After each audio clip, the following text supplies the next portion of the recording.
encontré, viendo un poco en Instagram, en las redes, un monólogo que hizo el humorista Omar Capachi, conocido acá en la ciudad de Rosario, hablando un poco de cómo se vive, no solo en Rosario, en varias partes del país. Mira, así lo relata en su monólogo, mira. Donde voy me dicen, che, ¿cómo están en Rosario? Y verdad, viste que hablamos a la calle por celular, es gracioso como hacemos, ¿no? ¿Se nos cuenta cómo hablamos? Vas caminando y decís, estoy en la calle, no puedo hablar. Estoy en la calle, no puedo hablar. Boludo, vos perdoname, viste, del otro lado. Estamos todos locos. Vas caminando, decime si quieres, un lugar medio oscuro, 9 de la noche. Viene un tipo de frente. Vos lo mirás y decís, este me afana, ¿viste qué pasa? El tipo que es un boludo como vos, capaz que viene a laburar, te mira a vos y dice, este me afana. Entonces vamos caminando así, parecemos luchadores de sumo, así vamos, ¿viste? No se puede vivir así. Vas al supermercado, no sé si a ustedes le pasó, me pasó a mí, vos tenés cara de chorro, puede ser, pero viste que el guardia de seguridad, ¿no te pasó que te empieza a seguir por todos lados? Como que, me dio una bronca a mí. Yo digo, uy, me falta hielo, voy para allá, viene el tipo. Te juro que me pasó. Voy para la otra gota y la viene el tipo atrás mío, ¿viste? Me acerqué y le digo, vamos a la caja, paguemos media, boludo. Un poco tomándolo también con humor, porque de eso se trata la vida, y está bueno arrancar de esta manera, y le doy la bienvenida, habilito el living al doctor Chinaski. ¿Cómo andás, doctor? ¿En orden? ¿Qué tal, Nacho? ¿Cómo estás? Bien, muy bien. Bueno, el humor es una alternativa también. Siempre, en estas circunstancias, ¿no? Sí. Para tratar justamente de llevarle cierta liviandad a un tema que es denso, que es complicado. La consigna es un poco esa, ¿se puede vivir con miedo? Indudablemente que sí, se vive con miedo. Hay quienes lo pueden tomar con humor, como veíamos recién, y quienes no pueden hacer mucho. Porque el tema es siempre qué puede hacer cada uno, cada una, con el miedo que tiene, qué consecuencias puede extraer uno del miedo que lo asedia. Porque el miedo no tiene un valor en sí mismo, el miedo, no es bueno o malo tener miedo.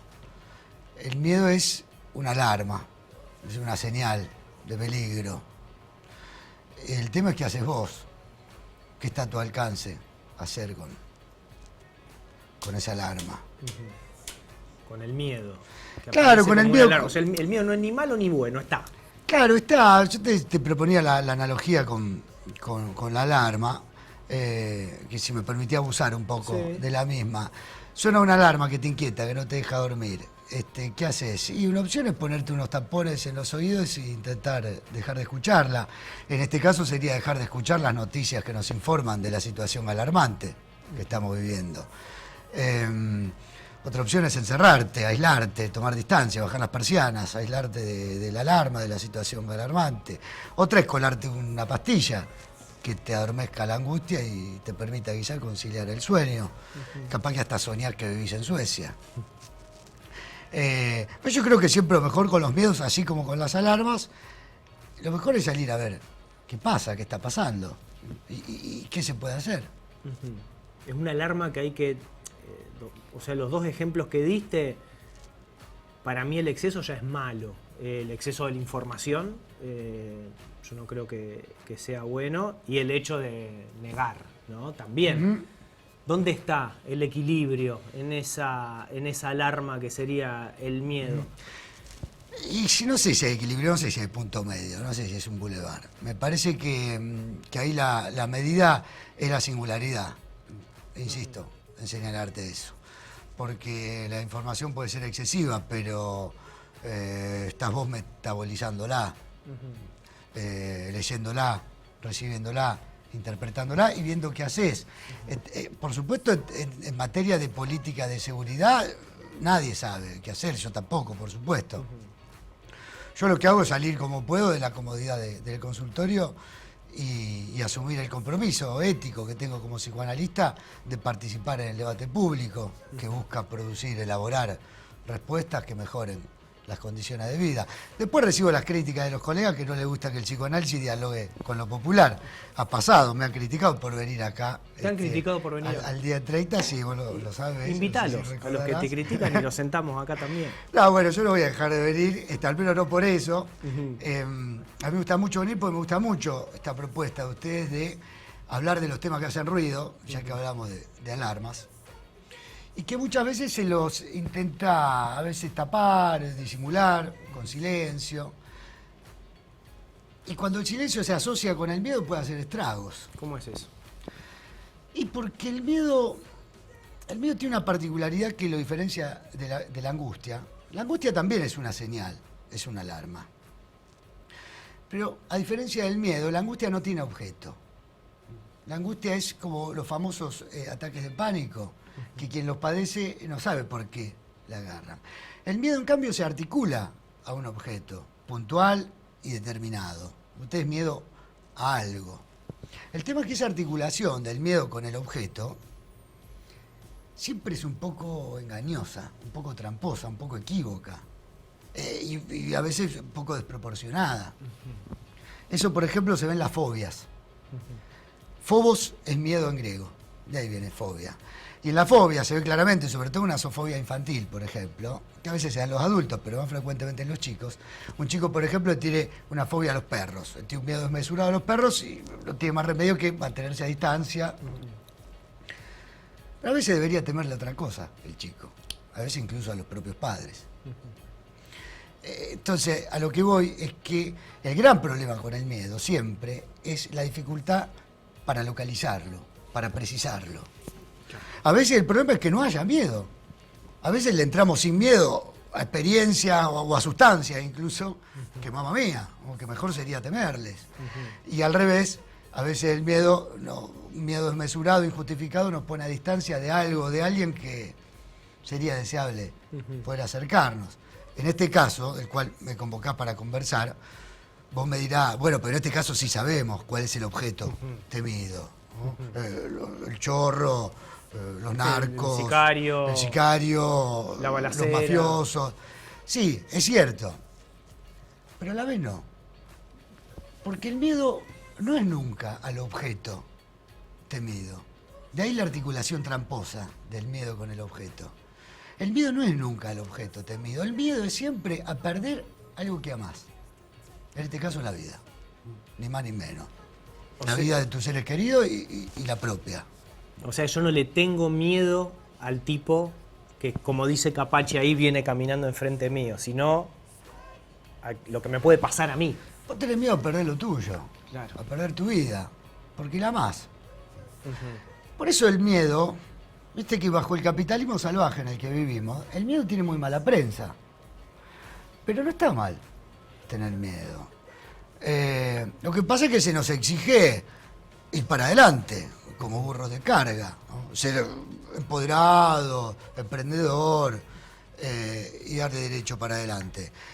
Hay uno en la televisión, un promotor de los ideales posmodernos más atroces, que sale en otro canal, no en este. Sí. Pero vos una vez por lo menos lo has entrevistado. No importa, porque como decía mi abuela, pará. acá nos interesa el pecado, no el pecador. Ay, ¿quién será? Pero Bueno, es ya me uno, vas a te vas contar. a dar cuenta, porque es Sí, uno sí, que le gusta decir que el que ama, que el amor vence al miedo. Sí.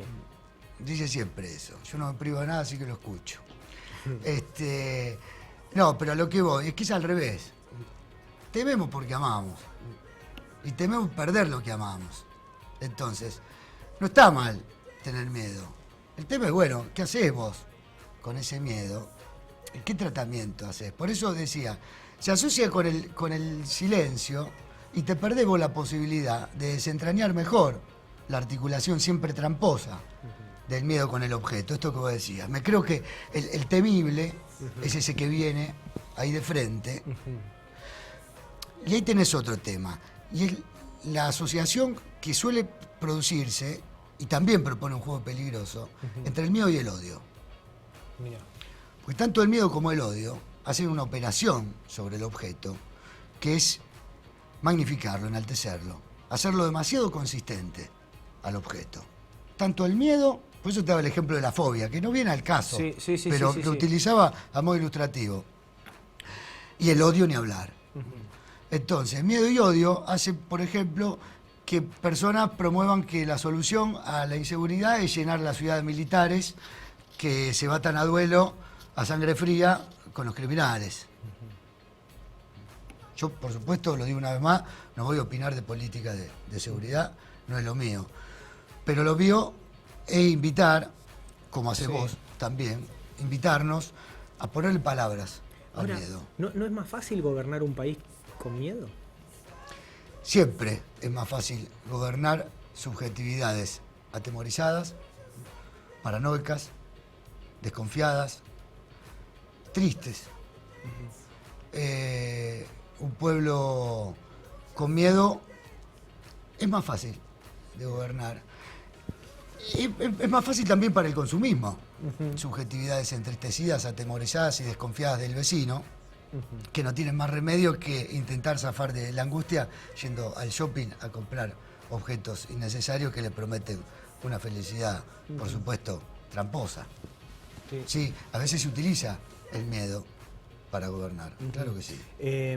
Me agarro un poco de lo que decías antes, que el temor es a perder lo nuestro, porque muchas veces escuchaba acá en Santa Fe, no, necesito un ministro que no tenga familia, que esté jugado, ¿viste? Dicen, que no tenga nada. Ese tipo va a ir para adelante. Que no tenga hijos, que no tenga mujer, que no tenga nada.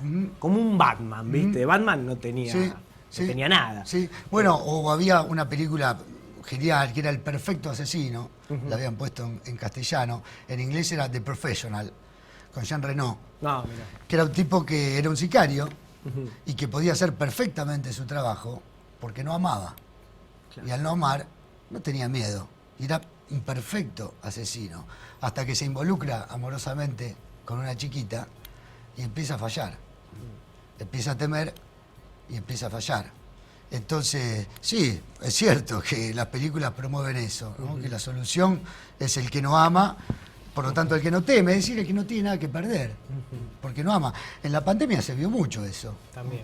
¿Te acordás? Personas que no le temían ni al virus, entonces andaban por ahí sin barbijo, sin respetar las medidas mínimas de cuidado, de aislamiento, que todos sabíamos que teníamos que respetar, porque no temían. Entonces, ojo con no tener miedo, porque no tener miedo te puede conducir a los peores lugares. Está buenísimo eso, o sea, el miedo es eso, es una alarma. Es una alarma. Es como un termómetro. Y hay que tener, o sea, un nene sin miedo camina por la calle y lo pisa un auto. O sea, esas cosas pasan. El tema es qué lugar le damos, ¿no? Hoy le estamos dando un lugar, yo pienso, merecido, no sé. Pero esto que hablábamos con Osvaldo en el pase, que vas caminando por la calle, que mirás para atrás, en cierto punto se torna inevitable. No sé, te pregunto a vos que haces análisis, si las personas que se van a analizar temen por la inseguridad o les impacta en su vida cotidiana. ¿Te sucede esto a vos? Mira, la semana pasada, justamente, vino a verme una persona que se analiza conmigo. El lunes de la semana pasada, para serte más preciso, estaba muy triste, como estábamos todos ese día, porque habían matado a un chiquito de 11 años. Y además estaba asustado. Y empezó a hablar de las razones de su miedo. Y empezó a decir que por su actividad laboral, por su trabajo, él está más expuesto que otros al peligro. Porque, por supuesto, todos y todas estamos expuestos incluso a ligarte un balazo gratis en la calle. Pero no todos estamos expuestos de la misma manera, según tu actividad laboral, según el barrio en el que vivís, según el tiempo que pasás en la calle, y también según tu historia y según tu singularidad. Entonces, a eso me refería yo con que la medida tiene que ver con la singularidad, en el sentido de que vos te pongas a pensar cómo ese miedo que a todos nos toca, pero no a todos de la misma manera, cómo te toca a vos, y que vos le pongas palabra a qué podés hacer vos con ese miedo. Quizá vos llegás a la conclusión de que lo mejor para vos es mudarte a otra ciudad o a un pueblo. Quizá cambiar de trabajo, si es que está entre tus intereses y entre tus posibilidades. O quizá tomar ciertas medidas de cuidado para vos y para los tuyos, que quizá estén a tu alcance, Como por ejemplo esta situación tan corriente, ¿no?, del celular en la calle. Se pueden tomar también ciertas medidas para estar menos expuestos al peligro y para evitar la asociación del miedo con el odio y el silencio. Yo creo que ese es el combo letal. Eso, ¿qué es a dónde no hay que llegar? Y no hay que llegar a encerrarse, a aislarse. Vos decías, el exceso de información puede ser peligroso, pero también lo decías, tomar demasiada distancia también puede serlo. No saber en qué lugar estás viviendo. Entonces, el silencio en términos de aislamiento, en términos de desconocimiento, de ignorancia, puede ser peligroso y te ofrece siempre la posibilidad de alimentar el miedo con odio y darle consistencia a un enemigo que siempre en algún punto existe, pero el odio y el miedo lo distorsionan, lo inflan y te confunden. Entonces, atender la alarma del miedo y atenderla es no permitir que se asocie con el silencio y con el odio, que se asocie con tu palabra deseante, con tu palabra temerosa, es decir, tu palabra amorosa. Porque pasa, ahí se da una situación a veces de hermandad, que en este ejemplo que vas por la calle y te viene caminando uno atrás y vos decís, uy, boludo, me hiciste asustar, pensé, y se da una risa, se da como una complicidad también, producto de la comunicación, de que vos le expresaste lo que sentí, el otro también se abrió, y dentro de una angustia los dos coincidieron en algo, ¿no? En compartir ese miedo también, ¿no? En charlarlo. Vos lo dijiste de entrada, a partir del video introductorio, disparador de la conversación. El humor siempre siempre, por supuesto, tiene sus límites. No se puede hacer humor siempre, ni en todo lugar, ni con todos los temas. Pero el humor, como esta situación cómica que evocás, siempre es una manera de inventar una salida ahí donde no la hay. Y si bien es algo muy diferente a la pandemia, pero en este punto se asemeja en el sentido de que es un peligro exterior real que nos asedia y siempre existe la posibilidad, al menos en el horizonte, de a partir de la adversidad hacernos más fuertes, hacernos más hermanos, ¿no? Como esta situación en la calle que sucede, y a partir de la adversidad hacer un esfuerzo por inventar una solidaridad que nos permita hacernos más fuertes ante el peligro que realmente existe. Chinaki, muchas gracias. Como Gracias siempre. a vos, Nacho. Un placer A vos y a tenerte. ustedes. Nos vamos, no hay más tiempo.